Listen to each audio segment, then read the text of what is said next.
이 시간 우리에게 주시는 하나님의 말씀, 구약성경 창세기 22장 6절부터 14절까지의 말씀이 되겠습니다. 창세기 22장 6절부터 14절까지의 말씀을 우리 한 절씩 교독하겠습니다. 아브라함이 이에 번제 나무를 가져다가 그의 아들 이삭에게 지우고 자기는 불과 칼을 손에 들고 두 사람이 동행하더니 이삭이 그 아버지 아브라함에게 말하여 이르되 내 아버지여 하니 그가 이르되 내 아들아 내가 여기 있노라. 이삭이 이르되 불과 나무는 있거니와 번제할 어린 양은 어디 있나이까. 아브라함이 이르되 내 아들아 번제할 어린 양은 하나님이 자기를 위하여 친히 준비하시리라 하고 두 사람이 함께 나아가서 하나님이 그에게 일러주신 곳에 이른지라. 이에 아브라함이 그곳에 제단을 쌓고 나무를 버려놓고 그의 아들 이삭을 결박하여 제단 나무 위에 놓고 손을 내밀어 칼을 잡고 그 아들을 잡으려 하니 여호와의 사자가 하늘에서부터 그를 불러 이르시되 아브라함아 아브라함아 하시는지라. 아브라함이 이르되 내가 여기 있나이다 하매 사자가 이르시되 그 아이에게 내 손을 대지 말라. 그에게 아무 일도 하지 말라. 내가 내 아들 내 독자까지도 내게 아끼지 아니하였으니 내가 이제야 내가 하나님을 경외하는 줄을 아노라. 아브라함이 눈을 들어 살펴본즉 한 순양이 뒤에 있는데 뿔이 수풀에 걸려 있는지라. 아브라함이 가서 그 순양을 가져다가 아들을 대신하여 번제로 드렸다. 함께요. 아브라함이 그 땅 이름을 여호와 이레라 하였으므로 오늘날까지 사람들이 이르기를 여호와의 산에서 준비되리라 하더라. 아멘. 네, 이제 점점 여름이 우리 가운데 찾아오고 있습니다. 이 대구의 여름이 좀 많이 덥다라고 많은 분들께서 이야기를 해주시는데요. 저는 아직 대구의 여름을 겪어보지는 못했습니다. 그래서 얼마나 더울까 좀 기대하는 마음도 솔직하게 있습니다. 어쨌든 우리가 여름을 맞이하게 되면 늘 조금 더운 날 이런 것들을 생각하고 또 이야기를 하지만 여름만 되면 우리에게 어김없이 찾아오는 불청객이 있습니다. 바로 모기입니다. 모기. 혹시 여기에서 모기를 조금 사랑하거나 좋아하시는 분들이 혹시 계실지 모르겠습니다. 그렇다면 제 이야기가 약간은 좀 불편하게 들릴 수 있으시겠지만 아마도 목사님 저는 모기를 정말 사랑해요 라고 말씀하시는 분은 없지 않을까 싶습니다. 저도 모기를 그렇게 썩 좋아하진 않습니다. 잠 잘 때마다 우리 잠을 늘 불편하게 하고 잠자지 못하게 하는 모기. 그래서 저는 잠잘 때 귓속에 윙윙 소리가 들릴 때마다 바로 불을 켜가지고 그 모기가 어디 있는지 한번 쭉 살펴보고 그 앉아있는 모기를 반드시 잡아야지만 잠을 이룰 수가 있습니다. 아마 저뿐만 아니라 대부분의 성도님들께서 그러시지 않을까 싶습니다. 우리 잠을 늘 자지 못하게 하고 불편하게 하는 그 모기가 제가 한 20살 중반 때쯤 좀 있었던 일입니다. 제가 그때 좀 여러 가지 사정이 있어가지고 그 당시 다니던 교회 옥상에서 옥탑방에서 좀 살았을 때가 있었습니다. 그 옥탑방이요 어떤 구조였냐면 세모난 지붕으로 되어 있었던 그런 구조였습니다. 그래서 이 맨 끝에 이제 낮아 있는 부분은 제가 충분히 일어서서 손을 뻗으면 달 수 있는 구조였지만 가장 높이 솟아 있는 그 부분은요 제가 점프를 해도 닿지 못했던 그런 구조였습니다.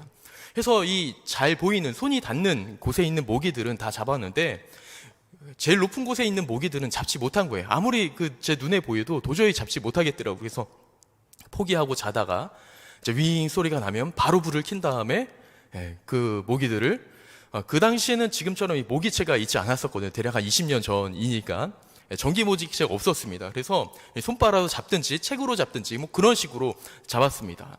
잡아도 이 모기가 얼마나 많은지 끊이질 않는 거예요. 그래서 이제 드디어 다 잡았다 싶은 마음에 시계를 보니까 새벽 5시가 된 겁니다. 너무 힘든 거예요. 내가 진짜 이 모기 하나 때문에 뭐 하는 짓인가. 너무 힘들다 하면서 막 이렇게 불평과 불만이 나올 때쯤 해서 제 머리를 갑자기 어느 한 생각이 내리에 스쳐 지나갔습니다. 어떤 생각이냐면 영민아 바로 하나님 앞에서 너의 모습이 바로 이 모기와 같다라는 그런 생각이었습니다. 무슨 말인가 하니 이 모기가 평소에는 잘 붙어 있다가 배가 고프면 어떻게 하죠? 윙 하다가 몸에 붙어서 피만 쪽 빨아먹고 또 다시 윙 하고 도망가서 잘 붙어 있어요.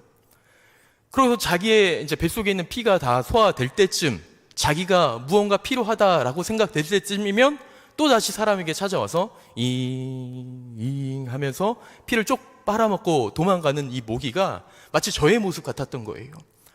내가 평소에는 아무렇지 않게 평소에는 잘 있다가 뭔가 내게 어려움, 필요함이 생기면 하나님 앞에 나가서 하나님 제발 나와 함께 해주세요. 나를 좀 도와주세요. 내가 지금 이런 저런 상황 때문에 너무나 힘들고 고통스럽습니다 하고 이 모기가 윙윙거리는 것처럼 내가 하나님 앞에서 윙윙거리면서 그렇게 하나님을 때로는 우리가 하나님을 귀찮게 하진 않지만요, 제가 모기를 귀찮게 여겼던 것처럼 아마 그렇게 하나님께서도 여기지 않으실까 싶은 마음에 나의 어떤 믿음이 너무나 연약하고 이 모기와 같은 그런 자였구나 생각이 좀 되었을 때가 있었습니다. 그래서 찬양 중에 찬송가 151장 만왕의 왕 내 주께서 왜 고초당했나, 이 벌레 같은 날 위에 주 보혈 흘렸네 라는 찬양이 있는데, 저는 솔직히 이 찬양을 처음에 부를 때에 그렇게 썩 마음에 내키지 않았습니다. 아니, 왜 하나님의 그 선하신 모습대로 창조되어진 인간을 왜 벌레 같은 자라고 표현할까? 썩 이렇게 찬양을 하는데 마음에 내키지가 않았습니다. 그런데 그 모기도 하나님을 나름대로 저에게 보여주기 위해서, 또 자신도 어떤 하나님을 드러내기 위해서 그렇게 열심히 날아다니는 그 모기의 모습을 보면서 이제 내가 벌레 같은 날 위에가 아니라 때로는 벌레보다 못한 날 위에 주 보혈 흘렸네 라는 찬양을 드려야겠다라고 좀 고백을 했었던 때가 있었습니다. 그래서 제 개인적으로 살아가는 그 믿음이 때로는 하나님 앞에서 참으로 연약하구나, 부족하구나 라고 느낄 때가 있었는데요, 우리 또한 하나님 앞에서 나름대로 살아간다고, 하나님의 자녀요 백성으로서의 삶을 살아간다고 하지만 하나님께서 기뻐하시는 그 믿음대로 살지 못할 때가 솔직히 적지 않음을 고백하게 되어집니다. 우리가 하나님께서 원하시는 그 믿음, 하나님께서 바라시는 그 분량만큼 우리가 자라가고 성숙하고 성장해 가야 되는데, 우리는 여전히 내가 필요에 따라서 필요할 때에만 하나님을 찾게 되어지는 제 자신서부터요, 그러한 모습을 발견하게 된다는 거죠. 그러한 우리 자신의 모습을 좀 되돌아보면서 우리가 그 믿음을, 그 신앙을 하나님께서 원하시는, 하나님께서 기뻐하시는 자만큼의 수준까지 자라나야 될 터인데, 우리가 오늘 읽은 말씀 가운데 등장하는 이 아브라함의 그 믿음을 한번 살펴보면서요, 우리 또한 그러한 믿음을 가진 자가 되어 하나님 앞에 칭찬받을 수 있는, 또 우리 하나님의 마음을 시원케 할 수 있는 이 시간 예배하는 모든 분들이 되시기를 소망합니다. 오늘 말씀을 보면 이 아브라함이라는 너무나 잘 아는 사람이 등장합니다. 이 아브라함의 별명 혹시 아시나요? 보통 뭐라고 부르시죠? 믿음의 조상이라고 부릅니다. 믿음의 조상입니다. 이 믿음의 조상 아브라함이 등장하는데, 그는 믿음의 사람으로서요, 하나님의 부르심을 받은 자로서 어떤 삶을 살아야 되는지 너무나 정확하게 우리에게 보여주고 있는 인물이다라고 말씀드릴 수가 있습니다. 오늘 우리가 조금 더 구체적으로 이 말씀을 한번 살펴보면서 이 아브라함이 어떤 믿음을 가졌기에, 과연 어떤 믿음을 가졌기에 하나님 앞에, 또 많은 사람들 앞에 믿음의 조상이라 불리울 수 있었을까 한번 우리가 생각해 보기를 원합니다. 어느 날 하나님께서 아브라함을 부르셨습니다. 그런데 그 부르심의 이유는 시험하기 위함이었습니다. 하나님께서 그 아브라함을 부르시고 이렇게 말씀하시는데요, 우리 창세기 22장 2절의 말씀을 한번 봉독해 보겠습니다. 여호와께서 이르시되 내 아들 내 사랑하는 독자 이삭을 데리고 모리아 땅으로 가서 내가 너에게 일러준 한 산 거기서 그를 번제로 드리라. 이렇게 아브라함이 사랑하는 아들 이삭을 데리고 내가 너에게 일러준 한 산에 가서 그를 번제로 드리라 라는 시험이었습니다. 여러분, 이 아브라함에게 이삭은 어떤 존재인지 제가 말씀드리지 않아도 너무나 잘 아실 것입니다. 하나님도 아마 그 아브라함의 마음을 너무나 잘 아셨던 것 같아요. 그래서 하나님께서 그 이삭을 바치라고 할 때 뭐라고 말씀하시냐면 네 아들, 네가 사랑하는 독자 이삭을 데리고 모리아 땅에 내가 일러주는 한 산에 가서 그를 번제로 드리라 라고 이야기를 하는 것입니다. 하나님께서 매우 강조하시는 것, 아브라함아, 네가 정말 사랑하는 너에게 하나밖에 없는 그 독자 이삭, 그 이삭을 드리라 라고 하나님께서 시험하시는 것이죠. 아브라함 이 아들 이삭의 이름의 뜻은 웃음이었습니다. 이 웃음이라는 이름이 지어지게 된 배경이 있는데요. 하나님께서 아브라함이 99세 때에 나타나셨습니다. 99세 때에 나타나셔서 이렇게 말씀하셨는데, 창세기 17장 16절의 말씀을 우리 한번 다 함께 봉독해 보겠습니다. 내가 그에게 복을 주어 그가 내게 아들을 낳아주게 하며 내가 그에게 복을 주어 그가 여러 민족의 어머니가 되게 하리니 민족의 여러 왕이 그에게서 나리라. 내가 그에게 복을 준다라고 이야기하고 있는데, 여기서 말하는 그는 사라를 이야기합니다. 내가 사라에게 복을 주어 너에게 아들을 낳게 하겠다. 내가 그에게 복을 주어 그를 여러 민족의 어머니가 되게 하겠다 하고 하나님께서 아브라함에게 말씀하시는 거예요. 근데 이 바로 말씀 뒤에 아브라함이 어떤 행동을 하시는지 아세요? 아브라함이 엎드려 웃으며, 엎드려 막 웃었습니다. 아유, 하나님 도대체 무슨 말을 하시는 거예요? 하면서 막 웃으시면서 마음속으로 이런 생각을 했습니다. 아니, 하나님 도대체 100세 된 사람이 어떻게 자식을 낳을 수 있습니까? 지금 사라는 90세인데 어찌 출산할 수 있겠습니까? 하면서 막 웃으면서 속으로 그렇게 생각을 한 거예요.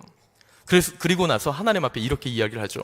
하나님, 제 아들 이스마일이나 잘 믿음으로 살기를 원합니다. 그렇게 답을 합니다. 그때에 하나님께서 그러한 아브라함의 모습을 보시고, 아니다, 나는 반드시 너에게 아들을 주겠다.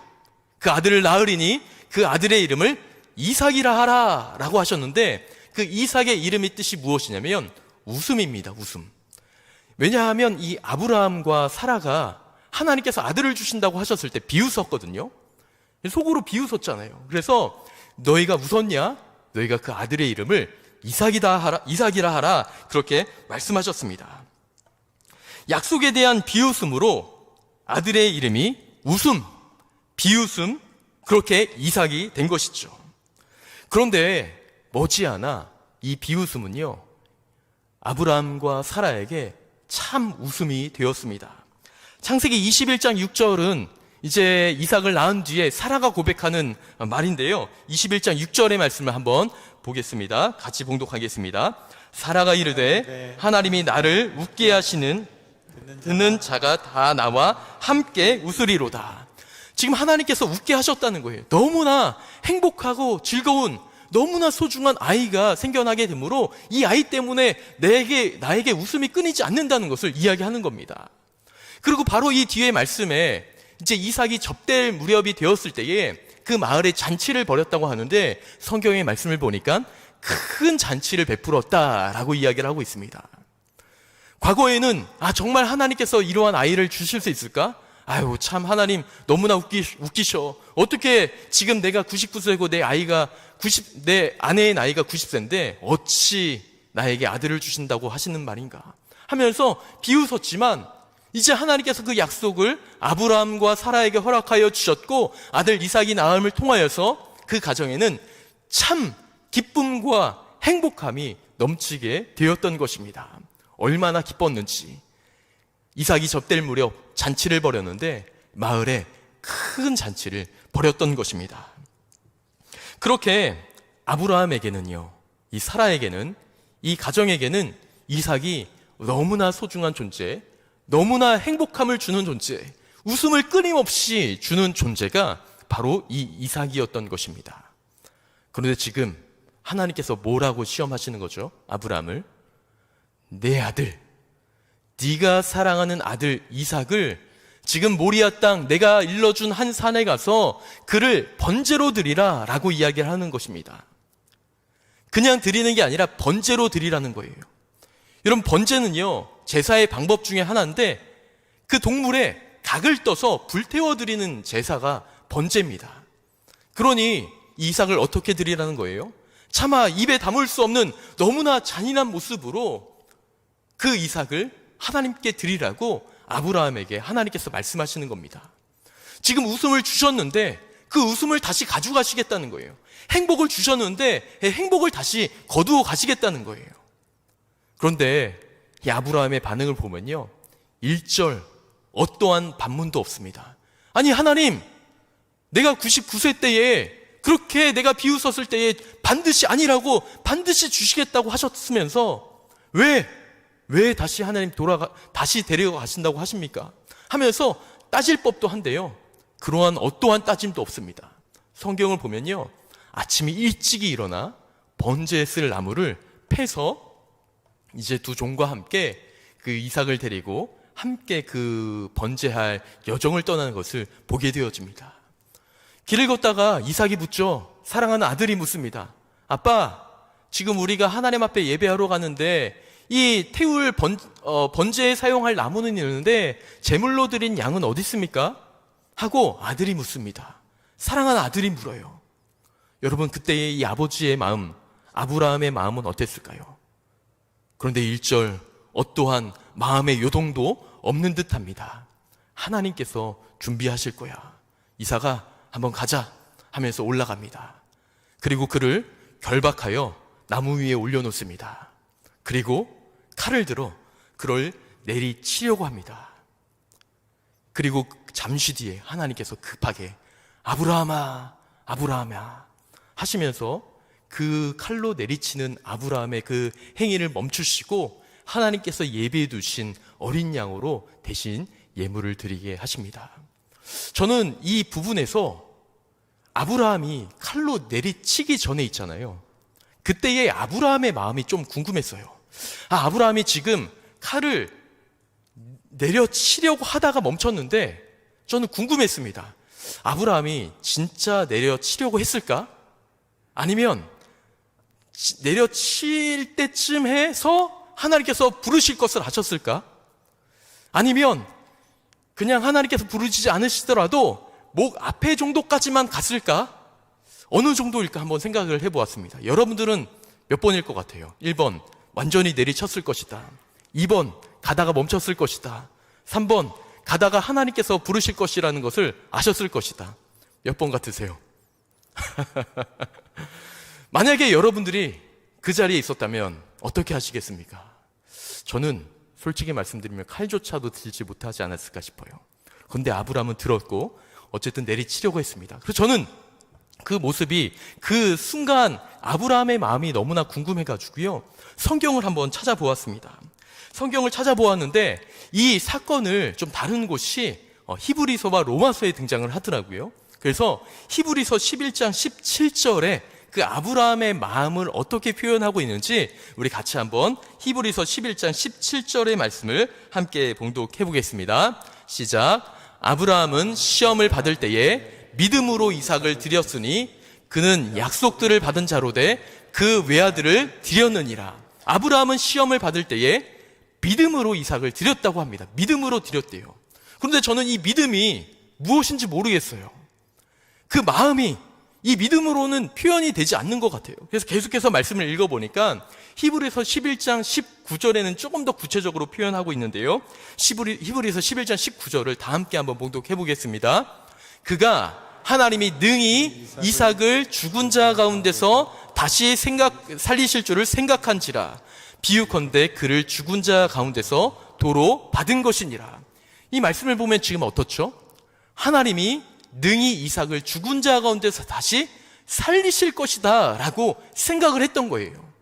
그러니 이 아브라함은요, 멈출 생각이 없었던 거예요. 그냥 끝까지 내리칠 생각이었습니다. 그런데 저는 여기에서 또 말씀 한 구절이 조금 더 궁금했어요.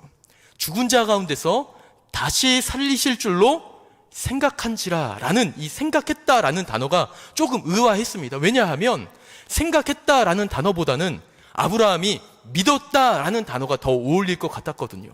그런데 믿었다라는 표현 대신 이 생각했다, 다시 살리실 줄로 믿었다가 아니라 다시 살리실 줄로 생각했다라고 표현을 하고 있습니다. 저는 이 단어도 조금 더 궁금해가지고요, 한번 성경을 조금 더 찾아보았습니다. 그래서 원어 성경을 한번 보았더니 로기조마이라는 어떠한 단어가 사용되어졌는데요. 이 단어가 어떻게 사용되어졌냐 한번 찾아보니까 히브리에서는 이곳에서 딱 한 번 사용되어졌더라고요. 그리고 신약 성경 전체를 살펴보니까 대략 한 39번이 전체적으로 사용이 되어졌습니다. 그런데 신약 전체에 마태복음부터 요한계시록까지 39번이 이 로기조마이라는 단어가 사용되어졌는데 로마서 4장에서만 집중적으로 11번이 사용되어졌어요. 그런데 이 로마서 4장이 어떤 장인 줄 아세요, 여러분? 놀랍게도 이 아브라함의 믿음에 관련된 장이 이 로마서 4장입니다.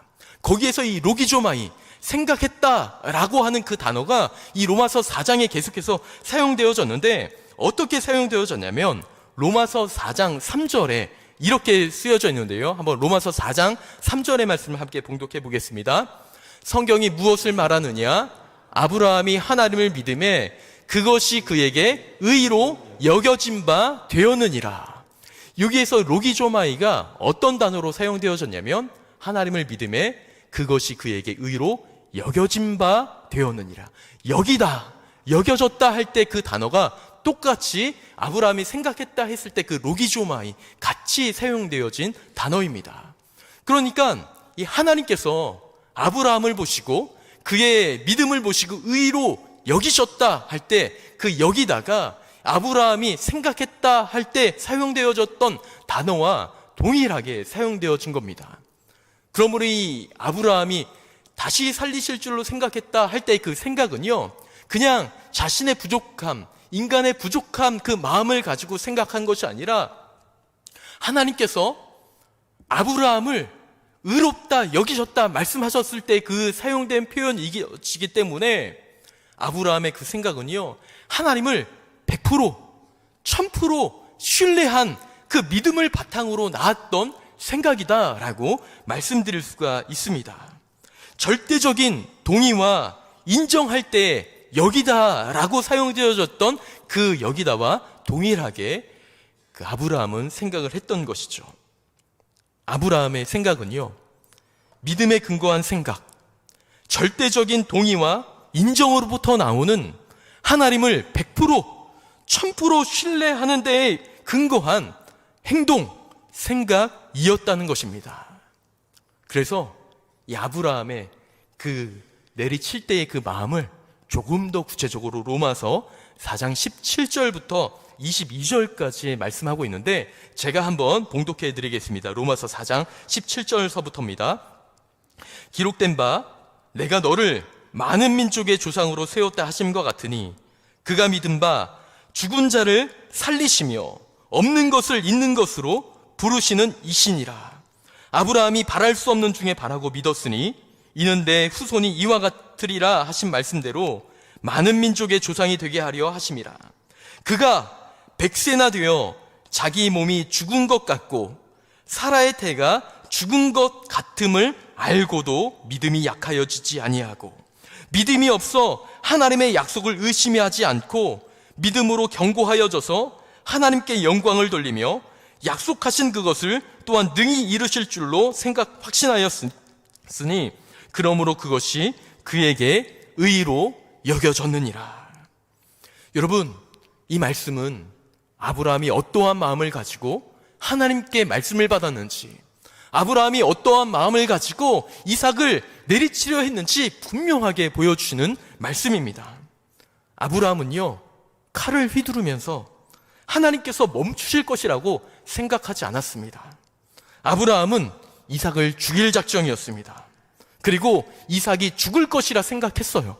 왜냐하면 죽은 자 가운데서 다시 살리실 줄로 이 아브라함은 믿었던 것이거든요.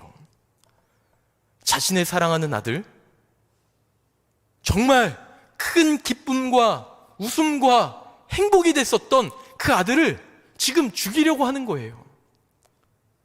이 아브라함의 마음이 어땠을까요?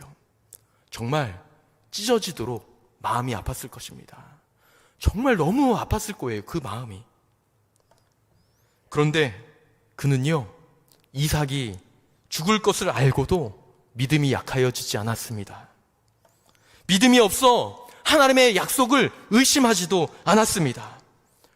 도리어 그 믿음이 견고하여져서 하나님 앞에 영광 올려드리고 약속하신 것을 하나님께서 반드시 이루실 것이라는 그 확신을 가지고 아브라함은 칼을 내리쳤던 것입니다. 그의 믿음은 하나님을 100% 신뢰하는 믿음이었던 것이죠. 그리고 이 아브라함에게는요, 부활의 신앙이 있었습니다. 그를 죽은 자 가운데서 다시 살리실 줄로 생각한지라. 아브라함은요, 그가 죽기 전에 하나님께서 구원해 주실 거라 생각한 게 아니라 죽은 자 가운데서 다시 살리실 것이라고 아브라함은 생각하고 믿었던 것입니다. 지금 어떤 신앙을 가지고 있는 거예요? 부활의 신앙을 가지고 있는 것이죠. 또한 아브라함 자신과 사라 자신의 부인을 바라보았을 때에 태가 끊어진 것을 알고도 이삭이 죽을 것을 알고도 하나님께 대한 믿음이 사그러지지 않았다는 것을 분명하게 이 로마서의 말씀을 통하여 우리에게 보여주고 있습니다. 여러분, 우리가 이 시간 우리에게 주어진 이 말씀을 또 아브라함이 지금 칼로 내리치려고 하고 있는 그 믿음을 우리가 살펴보면서 우리 마음과 우리 신앙과 우리 믿음을 점검해 보아야 될 줄 압니다. 여러분, 지금 우리가 겪고 있는 환경은 어떠합니까? 우리의 삶이 어떠합니까? 여러분들의 삶은 어떠합니까? 아마 여러분들 삶을 생각하실 때에 하나님 참 감사합니다. 제 삶은요 그래도 너무나 행복하고 즐거움으로 넘치는 것 같아요 하며 감사와 찬송을 올릴 분들도 분명히 계실 줄 압니다. 그런데 그와 반대로 하나님, 저 정말 너무 힘듭니다. 너무 고통스럽습니다. 하나님, 저 버텨낼 수가 없는 것 같아요. 너무나 고통스럽고 너무나 힘듭니다. 하루하루 살아가는 게 지옥과 같아요 라고 말씀하실 수 있는 분들도 분명히 있을 줄 압니다. 그런 상황 가운데 우리는 여전히 믿음을 가진 자로 살아갑니다. 우리가 나와서 예배하고 기도하고 말씀을 듣고 찬송을 합니다. 그리고 사람들과 교제를 합니다. 하하오며 웃으면서 교제를 해요. 그런데 돌아가면 변하지 않는 우리의 삶을 보며 여러분 무엇을 생각하십니까? 우리가 아브라함이 가졌던 그 믿음을 우리도 본받기를 원한다면 하나님, 내 삶이 그렇게 많이 변하지 않을 수 있다는 것 저 압니다. 하나님, 내 삶이 여전히 하나님 안에서 때로는 힘들고 어려운 순간들이 계속해서 이어질 수 있다는 것 너무나 잘 압니다. 하나님, 내가 이 견뎌내야 되는 너무나 깊은 동굴과 같은 상황들이 끊임없이 이어질 수 있다는 것도 하나님 너무나 잘 압니다.